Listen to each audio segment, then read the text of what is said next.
मायावती को धमकाने पर राहुल गांधी और उदित राज को नोटिस, बदायूं कोर्ट में तलब। पूर्व सांसद ने कहा था गला घोटने का वक्त आया। कांग्रेस सांसद राहुल गांधी और राष्ट्रीय प्रवक्ता उदित राज के खिलाफ गुरुवार को बदायूं कोर्ट ने नोटिस जारी किया है। उदित राज ने बसपा सुप्रीमो मायावती पर आपत्तिजनक टिप्पणी की थी। एडीजे और पॉक्सो एक्ट के सोशल जज पूनम सिंघल ने दोनों नेताओं को यह नोटिस भेजा है। 29 जनवरी को अपना पक्ष रखने को कहा गया है। 3 मार्च 2025 को बदायूं कोर्ट के रहने वाले वकील और बसपा नेता जयसिंह सागर ने कोर्ट में शिकायत की थी। आरोप लगाए थे कि उदित राज ने राहुल गांधी के कहने पर ही मायावती के खिलाफ बयान दिया था। कहा था कि मायावती का गला घोटने का वक्त आ गया है। मायावती की छवि को खराब करने की कोशिश की गई। सोशल मीडिया पर उनके खिलाफ नफरत फैलाई और समर्थकों को उकसाया। राहुल और उदित राज की बयानबाजी से मायावती के समर्थकों की भावनाएं आहत हुई हैं। समाज में तनाव की स्थिति उत्पन्न हो सकती है। टिप्पणी को मानहानिकारक, भड़काऊ या कानूनी व्यवस्था को प्रभावित करने वाला बताया। उदित राज का वो बयान जिस पर विवाद हुआ। कांग्रेस नेता और पूर्व सांसद उदित राज ने 16 फरवरी को लखनऊ में एक प्रेस कॉन्फ्रेंस की थी। उदित राज ने महाभारत के एक प्रसंग का जिक्र करते हुए कहा था, अर्जुन ने पूछा कि अपने सगे संबंधियों को कैसे मारेंगे। राहुल ने कहा था मायावती साथ नहीं लड़ी चुनाव, मुझे दुख हुआ। उदित राज की बयानबाजी के 2 दिन बाद 20 फरवरी 2025 को राहुल गांधी 2 दिवसीय दौरे पर रायबरेली पहुंचे थे। राहुल ने दलितों से संवाद किया। कांग्रेस नेता ने कहा था, अगर मायावती हमारे साथ आती तो भाजपा हार जाती। बहन जी आजकल ठीक से चुनाव क्यों नहीं लड़ रही हैं? हम चाहते हैं कि बहन जी भाजपा के विरोध में हमारे।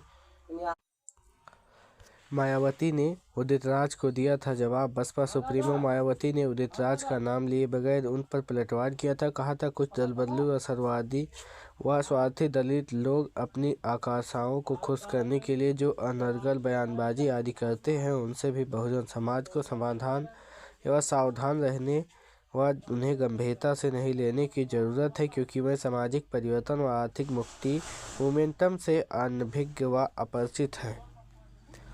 आकाश आनंद ने उदित राज की गिरफ्तारी की मांग की थी। बसपा के नेशनल कोऑर्डिनेटर आकाश आनंद ने कहा था, एक पूर्व सांसद की तरफ से मायावती के संबंध में गला घोटने जैसी आपत्तिजनक टिप्पणी करना निंदनीय और अस्वीकार्य है।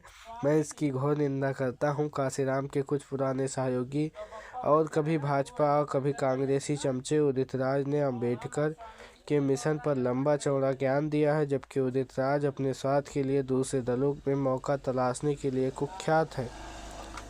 उसे बहुजन मोमेंटम की चिंता सिर्फ इसलिए है जिससे वो किसी दल के चमचागिरी करके सांसद या विधायक बन सके।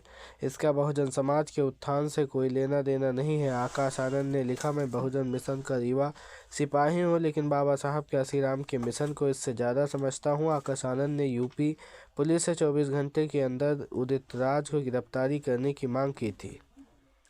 चंद्रशेखर ने बयान में बताया था, गलत नगीना सांसद आज़ाद समाज पार्टी के राष्ट्रीय अध्यक्ष चंद्रशेखर ने उदित राज की टिप्पणी को लेकर एक्स पर पोस्ट किया था। एक्स की पोस्ट में लिखा, राजनीति में सहमति, असहमति और आरोप प्रत्यारोप स्वाभाविक है, लेकिन किसी भी वरिष्ठ नेता के प्रति इस प्रकार की भाषा का प्रयोग किसी भी स्थिति में उचित नहीं ठहराया जा सकता। उदित राज ने अपने बयान पर दी थी सफाई। जब मामले में तूल पकड़ा तो उदित राज ने 17 फरवरी को सफाई दी थी। एक्स पर लिखा था, सबसे पहले मैं स्पष्ट करना चाहूँगा कि मेरे बयान को कांग्रेस से न जोड़ा जाए। 16 फरवरी को लखनऊ के सहकारिता भवन में प्रथम दलित ओबीसी माइनॉरिटीज और आदिवासी प्रसंघ का सम्मेलन हुआ था और जिसकी अध्यक्षता जस्टिस सभाजीत यादव ने की थी। मैं मुख्य अतिथि के रूप में उपस्थित था। सम्मेलन के बाद कल प्रेस वार्ता की, जिसके कारण गला घोटने की बात का विवाद पैदा हुआ। जस्टिस सभाजीत यादव भी वार्ता में थे। मायावती में 4 दशक से झूठा दुष्प्रचार और कांग्रेस को दलित विरोधी बताकर लोगों को भ्रमित किया। डॉक्टर अम्बेडकर को ढाल बनाकर कांग्रेस का गला काटा और सत्ता का सुख लूटा। करोड़ों बहुजन कार्यकर्ता भूखे प्यासे होकर आंदोलन को सृजित किए। इनके चंदे परिश्रम और बलिदान का गला घोंटा। बीएसपी ने कभी आरएसएस के खिलाफ मोर्चा नहीं खोला। आज भी कुछ न कुछ कारण और बहाना बनाकर कांग्रेस को ही निशाना बनाती है, जिससे दलित न जुड़े पूरे बहुजन आंदोलन का गला घोंटने वाले घर बैठने का समय आ गया है। कांग्रेस की उदारता रही। अब 4 दशक से अंबेडकर और दलित विरोधी आरोप पर बीएसपी लगाती रही और खुद खत्म होती रही और बचाव भी नहीं किया गया।